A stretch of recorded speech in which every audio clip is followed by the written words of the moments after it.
Olá, Juca. Olá, Jean. Meu nome é Clara Assunção, sou repórter da Rede Brasil Atual. Obrigada pelo convite, é uma honra estar aqui novamente e quero aproveitar essa oportunidade para questionar o deputado sobre quem ganha hoje no Brasil, a verdade ou a mentira.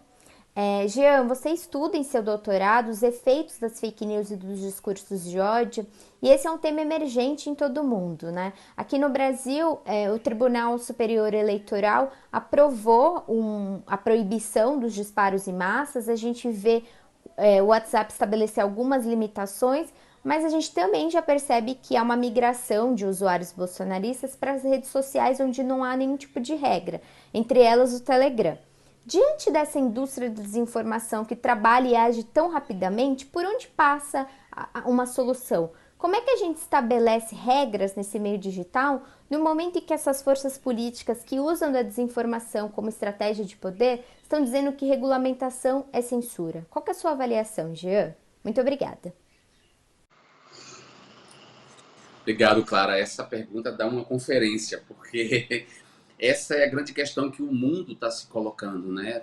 Respondendo a Clara, é preciso deixar claro que a relação problemática entre política e verdade, ou a ameaça, ou como a mentira sempre ameaçou a política, não é uma coisa que não sempre existiu, né? Não é uma coisa nova. A política não está ameaçada pela mentira agora. A política sempre foi ameaçada pela mentira e a política sempre teve um problema com a verdade, que inclusive prejudica, eu acho, candidatos como eu, que buscam nesse sistema político ser verdadeiro e que tentam construir um discurso de campanha que não seja uma propaganda política mentirosa, né? Ou seja, isso não é novo.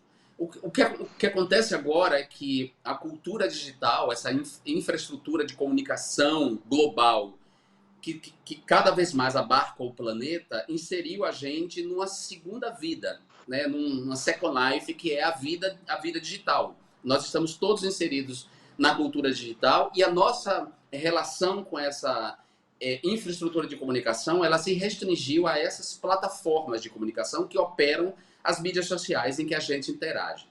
E isso dá uma vantagem enorme, né? Isso levou é, a uma mutação do capitalismo, que eu não vou me estender agora, que a Shoshana Zuboff chama de capitalismo de vigilância, que alguns estudiosos chamam de capitalismo de plataforma.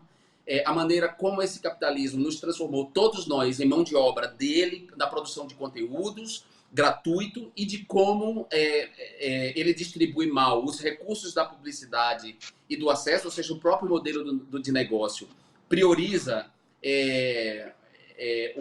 prioriza o acesso, vou dizer da maneira mais clara, quer dizer, quando a internet vai distribuir os recursos publicitários, digamos assim, acaba ganhando quem tem mais acesso. E tem mais acesso quem mais apela a aspectos da subjetividade humana, como a emoção, né?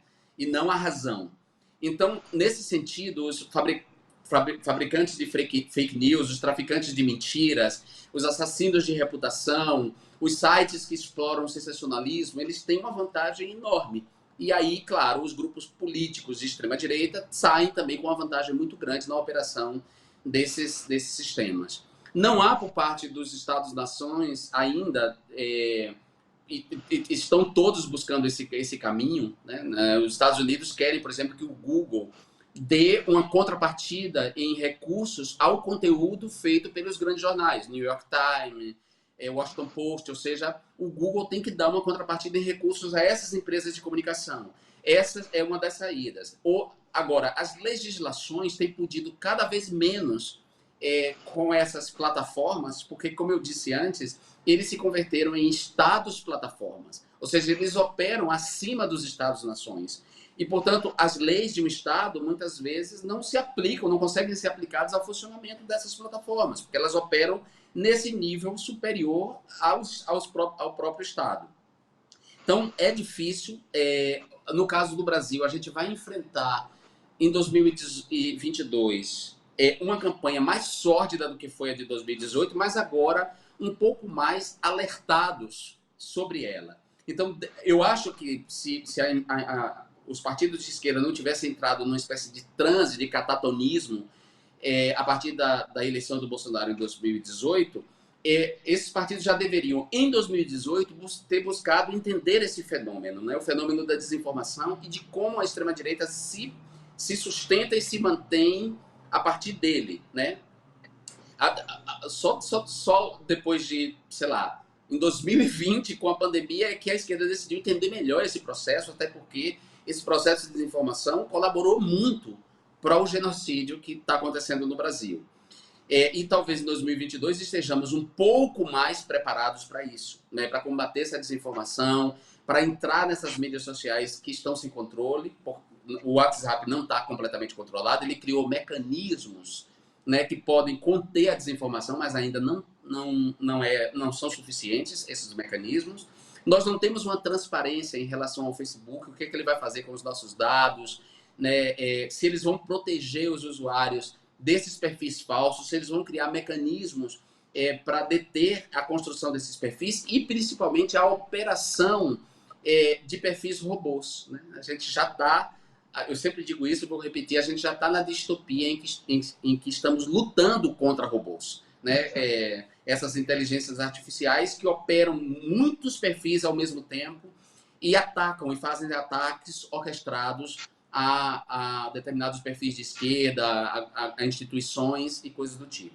O STF tem avançado na investigação e tem desbaratado, inclusive, visto como se dá essas conexões, mas ainda não chegamos ao software. Qual é o software que essa turma está utilizando para operar não só para operar os robôs, mas para monitorar a gente? Sim, porque é certo que nossos perfis estão monitorados. E não sabemos quem está operando. Temos a hipótese de que Carluxo participa dessa operação, né? Mas não sabemos ainda qual é o software exato que está sendo utilizado para monitorar as nossas conexões, as nossas atuações e por que eles atacam em determinados momentos. Bom, a gente infere, né? Por exemplo, quando a gente vê que os bots estão atacando muito, a gente sabe que vem alguma bomba contra eles, alguma denúncia. Então é preciso levantar uma cortina de fumaça nas redes e mobilizar as suas hostes orgânicas. Nós temos essas inferências, mas ainda não sabemos direito como é que isso se dá.